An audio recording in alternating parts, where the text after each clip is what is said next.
Okay, I'll just show you how to pair a mobile to the Bluetooth audio system in this 2020 Audi Q3. First thing we do, we find Bluetooth. Watch out at the bottom. We go to the system. It's already come up, look, Audi MMI 4374. Click on there.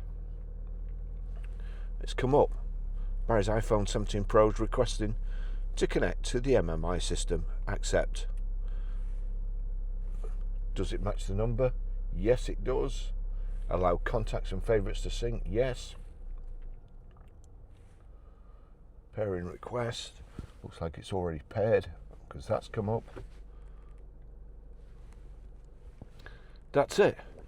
Now, you've connected an iPhone to the MMI system. Apple Carplay. Yes, agree.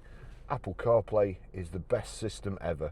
Now you can do whatever you want without having to touch your phone again. For wireless use of Apple Carplay, activate Bluetooth and Wi-Fi discoverability and settings.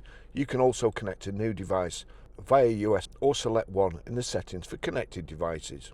To connected devices. Apple Carplay, Barry's iPhone.